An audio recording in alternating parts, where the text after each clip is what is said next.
Holy shit. He said what? Royal family mired in one of its biggest crises in history. Prince Harry, Meghan Markle and their children could be set to lose their royal titles and when Prince William becomes monarch. Prince William now winning. Bienvenidos de nuevo a nuestro canal, donde compartimos las historias no contadas sobre la princesa de Gales, Catalina, y su familia real. Hoy les traemos una noticia trascendental. Un trueno ha resonado en los pasillos del Palacio de Buckingham, una medida que ha enviado ondas de choque por todo el Reino Unido y ha sumido a la ya asediada Casa de Windsor en su crisis más fundamental. La monarquía no solo se enfrenta a un escándalo, se enfrenta a una guerra civil de sangre y corona. Según una fuente interna del palacio, se han iniciado discusiones formales al más alto nivel para despojar al príncipe Harry, a Meghan Markle y a sus hijos, Archie y Lilibet, de todos sus títulos reales. Esta no es una simple amenaza de tabloide, es una maniobra constitucional calculada, impulsada por el heredero al trono. Un individuo con un conocimiento íntimo de las operaciones del palacio ha dicho que el príncipe Guillermo, actuando con la autoridad de un rey en la sombra mientras su padre lucha contra una grave enfermedad, ha ganado la batalla interna. Exige que se presente una ley en el Parlamento de Westminster para expulsar, de una vez por todas, no solo a los parias como el príncipe Andrés, sino también a su propio hermano y su familia. Se trata de un punto de no retorno. La noticia ha provocado una reacción inmediata y desesperada. Mientras Londres contiene la respiración, nuestras fuentes confirman que el príncipe Harry ya está en un avión regresando de urgencia al Reino Unido en lo que un informante describe como una intervención personal desesperada. Su rostro, nos dicen, era una máscara de furia y pánico. No viene por ceremonia, no viene en busca de reconciliación. Viene para detener lo que solo puede describirse como una ejecución dinástica. Durante meses, los susurros de una ofensiva real han circulado por el palacio, pero esos susurros se convirtieron en acción en el momento en que Guillermo asumió las funciones de su padre. Detrás de esas puertas custodiadas se está llevando a cabo una silenciosa remodelación del poder, una que podría redefinir el significado mismo de la realeza. La pregunta que resuena en los corredores del poder ya no es si se tomarán medidas, sino cuándo. El sentimiento creciente dentro del Palacio de Buckingham, según nuestra fuente, es que el príncipe Guillermo está ganando la discusión y que el rey Carlos, debilitado y atrapado, puede que tenga que adoptar una postura política que le rompa el corazón. ¿Quién está moviendo realmente los hilos en esta jugada sin precedentes? ¿El rey enfermo, el heredero calculador o la propia maquinaria real, la firma, que lucha por su supervivencia con una frialdad corporativa? Porque si estos informes son ciertos, entonces la carrera de Harry hacia Londres podría ser la última oportunidad para evitar que la Casa de Windsor se desgarre por completo, un enfrentamiento final entre el deber y la sangre, la corona y la familia. Para comprender la magnitud de esta crisis, debemos mirar más allá del drama familiar y adentrarnos en la mente del futuro rey. El príncipe Guillermo, formado por una vida de contención pública y obsesionado por el deber, ha asumido silenciosamente el control de la maquinaria real en el vacío de poder dejado por la enfermedad de su padre. Su visión, según revela una fuente del palacio, es quirúrgica, una monarquía más austera, más limpia e inmune al escándalo.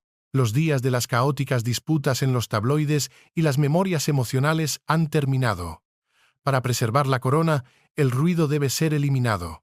Un individuo con un conocimiento íntimo de la situación ha dicho que Guillermo ve a los Sussex no como familia, sino como un contaminante de la marca. Una carga que amenaza la imagen global de la monarquía, construida sobre siglos de tradición y sacrificio. Cada entrevista explosiva, cada documental de Netflix, cada acusación velada ha ido minando la dignidad que la corona lucha por proyectar. Para Guillermo, un hombre que vio de primera mano cómo la guerra mediática destruyó a su madre, Diana, esto representa una traición imperdonable. La memoria de Diana es la de una mujer que usó su plataforma para el servicio, no para el beneficio personal. Las acciones de los Sussex son vistas como una profanación de ese legado. Él cree que es inaceptable para la monarquía británica mantener a esta desastrosa pareja en la ecuación. Ambos son un problema. Esta no es una venganza personal, es protección de marca. Al impulsar la eliminación de los títulos, Guillermo envía una señal inequívoca al mundo. La monarquía no es un caos hereditario, es una institución con disciplina corporativa. Los Sussex rompieron la regla de oro del silencio, y ahora el silencio se ha vuelto en su contra. Dentro del palacio, los asesores de Guillermo llaman a esta operación la restauración, una recalibración silenciosa y despiadada del poder, donde el apellido se vuelve secundario a la supervivencia de la institución. Las empresas de lujo de Meghan y las quejas televisadas de Harry ya no son escándalos, son pasivos en una hoja de balance que deben ser eliminados. La frialdad de este enfoque es lo que ha dejado a muchos cortesanos veteranos en estado de shock.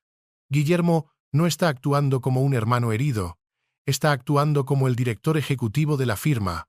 Él sabe que para que la monarquía sobreviva en el siglo XXI no puede permitirse ser arrastrada por el drama personal.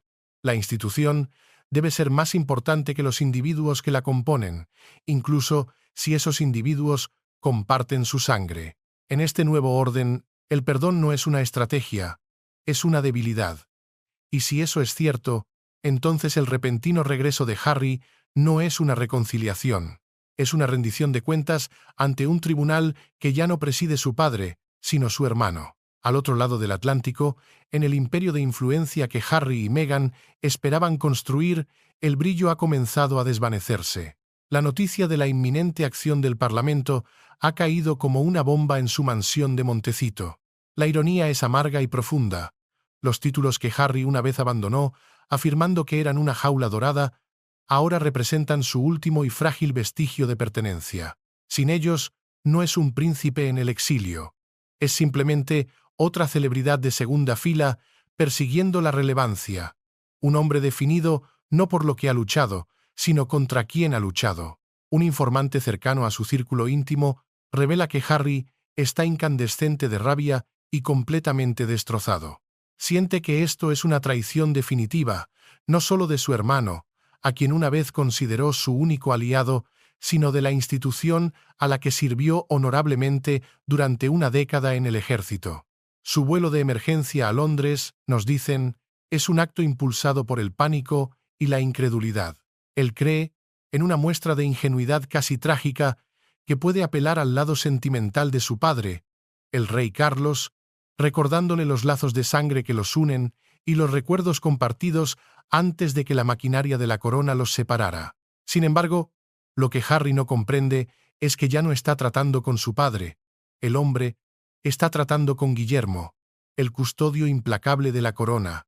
Cada momento que pasa en el aire, cruzando el océano, la maquinaria en Londres se mueve más rápido. Las discusiones ya no son teóricas. Fuentes parlamentarias confirman que se están redactando borradores y se están celebrando reuniones secretas en despachos revestidos de roble. Harry corre hacia un futuro que intentó dejar atrás, solo para descubrir que el palacio tiene una memoria muy larga y un alcance aún mayor. Su viaje no es una negociación, es la última comparecencia ante un tribunal que ya ha emitido su veredicto.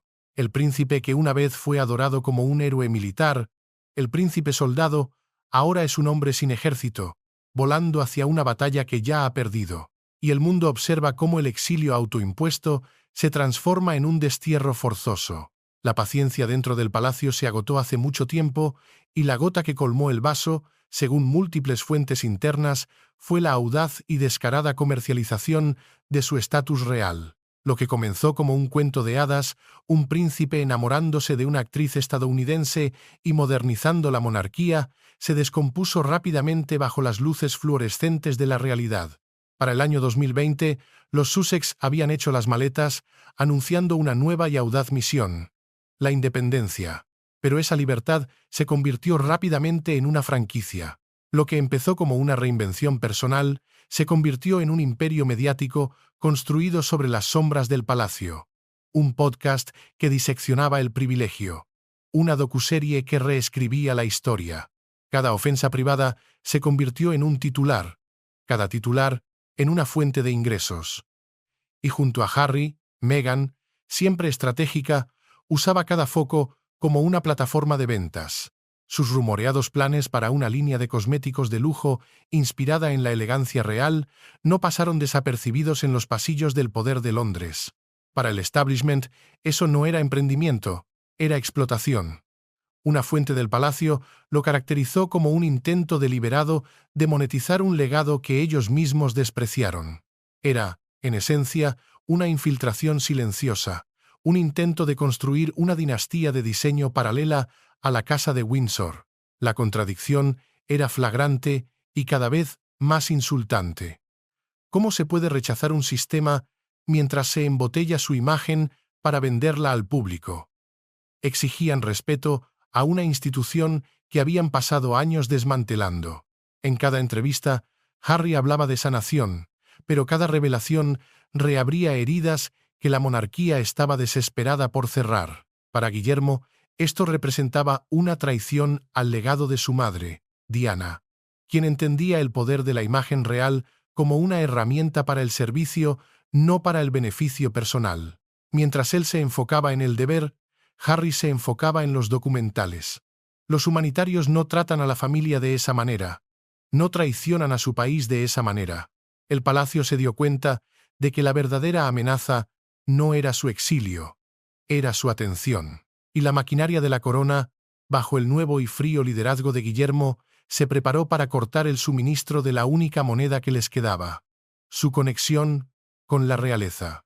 Lo que hace que esta amenaza sea tan real y aterradora para los Sussex es que no se trata de un mero capricho real o de un titular pasajero.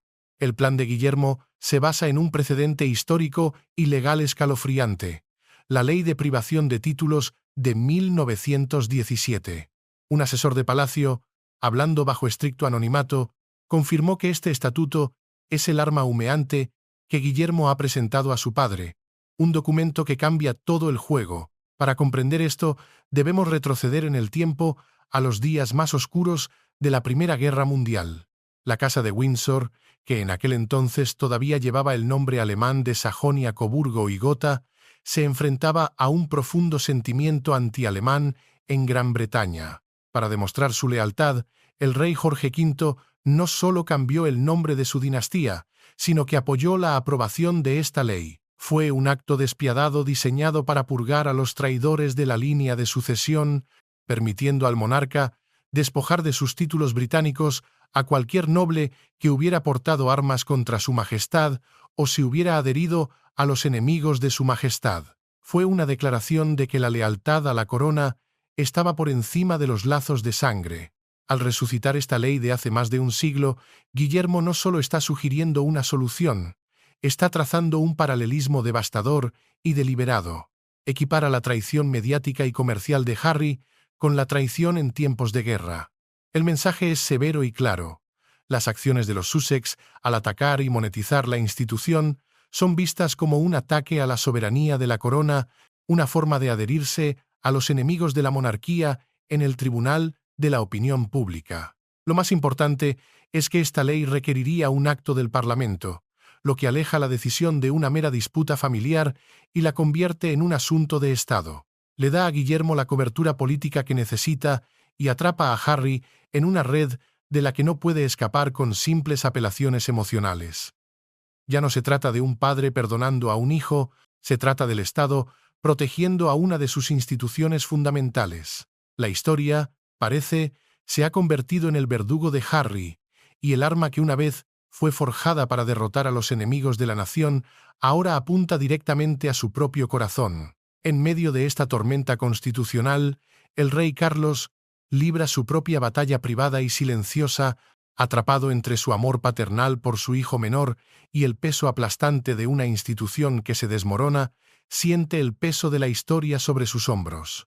Una fuente cercana al rey, un miembro de su círculo de confianza desde hace décadas, lo describe como destrozado por el enfrentamiento, un hombre visiblemente tembloroso, pero resuelto. La enfermedad lo ha debilitado físicamente, pero es esta crisis familiar, esta guerra civil de sangre y corona, la que amenaza con romperle el espíritu. Durante meses, el rey adoptó una postura de silencio digno, una estrategia heredada de su madre, la reina Isabel II, esperando que el tiempo calmara las aguas y que las heridas sanaran por sí solas. Pero la estrategia de los Sussex, de avivar constantemente las llamas con nuevas revelaciones y acusaciones, ha hecho que esa paciencia sea insostenible. Ahora se enfrenta a la presión implacable y fría de su heredero, un Guillermo que, según la fuente, ya no habla con la deferencia de un hijo, sino con la autoridad de un monarca en espera, y Guillermo no está solo en su cruzada. Cuenta con el respaldo silencioso pero férreo de la princesa Ana, la columna de hierro de la familia. Fiel protectora del legado de su madre, Ana comparte la creencia de Guillermo de que la monarquía debe ser protegida a toda costa, incluso si eso significa tomar decisiones desgarradoras que van en contra del instinto paternal. Ella, nos dicen, ha confrontado a su hermano en un gesto inusual, advirtiéndole que la historia sería cruel si permitía que el sentimentalismo nublara su juicio. Este frente unido, el del futuro y el del pasado, ha dejado a Carlos en una posición imposible, una encrucijada entre el deber y la devoción. Cualquier intento de proteger a Harry es visto no solo como una debilidad, sino como una amenaza existencial para el futuro de la corona. El rey se da cuenta, con un profundo sentimiento de tristeza, de que la monarquía debe sobrevivir a ambos y la historia lo exige. La decisión, aunque le rompa el corazón, ya ha sido tomada por las fuerzas que ahora gobiernan la firma. Su firma en el decreto será una mera formalidad, el acto final en una tragedia que él fue incapaz de detener. Mientras la tormenta se gestaba en Londres, en Hollywood, el espejismo que los Sussex habían construido con tanto cuidado comenzaba a disiparse. La ciudad que una vez se sintió encantada por el brillo de la realeza fugitiva, ahora observa cada uno de sus movimientos con un educado agotamiento. La pareja que prometió autenticidad se ha convertido en un símbolo de la fatiga de la performance. Demasiadas confesiones, muy pocas convicciones. Su docuserie de Netflix batió récords de audiencia, pero también batió récords de reacción negativa. Los espectadores y críticos por igual la calificaron de indulgente, autocompasiva, un proyecto de queja de lujo. Cada lágrima parecía ensayada, cada revelación calculada para obtener el máximo impacto mediático. Incluso las voces más comprensivas, aquellas que inicialmente los apoyaron, comenzaron a cansarse. Un conocido productor de Hollywood, que en su día cortejó a la pareja para un proyecto, comentó en privado: ¿cuánto tiempo puedes monetizar el resentimiento antes de que el público se dé cuenta de que no hay nada más detrás del telón? En Washington, donde los Sussex intentaron forjar una nueva identidad como defensores políticos, las invitaciones se han ralentizado hasta casi desaparecer. Los grupos de defensa que una vez aplaudieron su narrativa de monarquía moderna y justicia social, ahora se distancian silenciosamente. El problema no es su mensaje, es el espejo, todo aquello de lo que acusan a la institución: privilegio, control de la imagen, explotación, se ha convertido, irónicamente, en su propia estrategia de marca. El último intento de rebranding de Meghan, con prototipos filtrados de cosméticos inspirados en la realeza, solo agudiza la contradicción. ¿Cómo se puede rechazar un sistema mientras se embotella su imagen para venderla al público? Ya no se trata de empoderamiento, es oportunismo con mejor iluminación. En su intento de escapar de la sombra de la monarquía, han construido una más pequeña, iluminada por focos en lugar de coronas, una que arde más intensamente, se desvanece más rápido y no deja nada más que un resplandor vacío. El exilio, han aprendido, no es libertad. No cuando llevas el palacio contigo a todas partes, no como un hogar, sino como un producto para vender. A pesar de todas las declaraciones, entrevistas y fotografías cuidadosamente enmarcadas, el juicio más brutal y definitivo no ha venido del palacio ni del parlamento. Ha venido del público, la misma audiencia sobre la cual Harry y Meghan construyeron su efímero imperio de victimismo. Antes eran los rostros del cambio, el glamuroso puente entre la realeza y la realidad, pero esa promesa se derrumbó bajo el peso insoportable de sus propias contradicciones. Cada discurso sobre compasión iba acompañado de un patrocinio de lujo. Cada súplica de privacidad era seguida por otro documental revelador. En Gran Bretaña, la simpatía que una vez los protegió como un escudo se ha agriado hasta convertirse en una fría indiferencia. Las entrevistas en la calle revelan un estribillo común y cansado. Querían libertad, la consiguieron. ¿Y ahora qué? Incluso sus partidarios más leales admiten en voz baja sentir fatiga. Hay un límite de veces que las mismas quejas pueden ser reempaquetadas antes de que dejen de sonar a verdad y comiencen a sonar a un plan de negocios. Pero el golpe más devastador ha sido el dato frío y duro de las encuestas de opinión. Múltiples sondeos, realizados tanto por tabloides como por respetadas casas encuestadoras, muestran que su popularidad se ha desplomado a mínimos históricos, incluso por debajo del príncipe Andrés, manchado por el escándalo. Esa revelación, según una fuente del palacio, golpeó más fuerte que cualquier titular. Demostró lo que el círculo íntimo de Guillermo sospechaba desde hacía tiempo. La pareja que reclamaba superioridad moral había perdido por completo a la multitud moral. La ironía muerde más profundamente en las redes sociales. La pareja que quería escapar del escrutinio real se ha visto atrapada en un tribunal mucho más duro, la opinión pública. En ese tribunal no hay cortesanos que los protejan ni muros de palacio tras los cuales esconderse, solo algoritmos y audiencias, y ambos les están dando la espalda. Juntos se han convertido en los arquitectos de su propio aislamiento, la prueba viviente de que la imagen sin autenticidad se derrumba bajo su propio foco. Porque la fama puede hacerte famoso, pero la credibilidad te hace ser recordado, y la suya, al parecer, ha abandonado silenciosamente la sala, dejando tras de sí solo el eco de una oportunidad perdida. El jet privado de Harry aterriza en una pista aislada de Londres bajo el manto gris y pesado de la noche. Pero no hay una bienvenida familiar esperándolo en la escalerilla. No hay abrazos ni palabras de consuelo. En su lugar, es conducido en un coche de cristales tintados a una reunión secreta en Clarence House, un terreno deliberadamente neutral, elegido para evitar el simbolismo cargado de Buckingham o Kensington. Este no es un regreso a casa, es una citación. Según una fuente del palacio con conocimiento directo de la reunión, la escena fue de una tensión glacial, el aire tan denso que era casi irrespirable. En la sala estaban presentes el rey Carlos, visiblemente frágil y con el peso del mundo en su rostro, y el príncipe Guillermo, cuya expresión era una máscara de piedra, impenetrable y fría. Harry, nos dicen, intentó apelar a la emoción, a la memoria de su madre, a la hermandad que una vez compartieron. Pero sus palabras cayeron en el vacío. Fue Guillermo quien habló, no con la ira de un hermano traicionado, sino con la calma escalofriante de un director general presentando un informe final. Expuso los hechos sin adornos.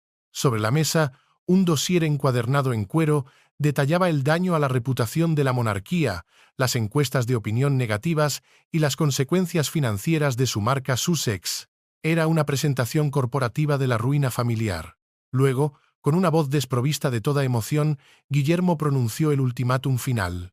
No fue una pregunta, no fue una negociación, fue una proclamación. La corona debe ser protegida, dijo, sus palabras rompiendo la quietud tensa como un trozo de hielo al caer. Esto se acaba ahora. El título llega a su fin hoy. En ese instante, Harry comprendió la terrible verdad. No estaba allí para salvar sus títulos, estaba allí para ser notificado de su pérdida. Fue un decreto, una sentencia dictada no por un padre a un hijo, sino por un futuro rey a un súbdito que se había desviado demasiado. La tinta permanente marcó la línea. La puerta estaba cerrada, la monarquía, despojada de todo sentimentalismo, había elegido la supervivencia por encima de la sangre. La sentencia estaba echada, y el silencio que siguió fue más atronador que cualquier palabra. Mientras Harry vuela de regreso a California, no solo deja atrás un país, sino también una identidad. El palacio puede que aún no haya hecho el anuncio oficial, pero la decisión es irrevocable. Comienza una nueva era, la era de Guillermo, marcada por una disciplina implacable y un silencio atronador. La monarquía que él imagina será más pequeña, más ágil y, sobre todo, silenciosa. Una institución que ya no se dejará llevar por el capricho emocional ni por las disputas de los tabloides, sino que funcionará con la eficiencia despiadada de una corporación multinacional. El hijo ha vengado a su madre, cuyo legado fue mercantilizado y cuya memoria fue utilizada como munición en una guerra mediática. El futuro rey ha solidificado su gobierno, demostrando que no dudará en tomar las decisiones más difíciles para proteger la integridad de la corona. Sin embargo, el precio de este triunfo es una corona más fragmentada y susceptible que nunca, una familia real permanentemente dividida por una herida que nunca sanará. Harry y Meghan se convertirán ahora en la historia con moraleja, el cuento de advertencia que se susurrará en los pasillos del palacio durante generaciones. Serán la prueba viviente de que ni siquiera la sangre está por encima de una auditoría y que la rebelión contra la firma tiene consecuencias definitivas. Quizás la torsión más cruel de todas es esta. Por todo su discurso sobre la autenticidad, lo único que los Sussex hicieron verdaderamente real fue la caída. La reputación no es un derecho, es un ritmo. Una vez que pierdes el compás, el mundo deja de escuchar. El palacio puede que se mueva para despojarlos de sus títulos, pero el público ya les ha quitado algo mucho más valioso, su credibilidad. Porque el poder no siempre termina con una corona. A veces termina con el silencio. Y en esta nueva era, la monarquía ha dejado claro que está dispuesta a borrar a su propia sangre para preservar el trono. La pregunta que queda flotando en el aire es, ¿qué otras historias están dispuestos a borrar?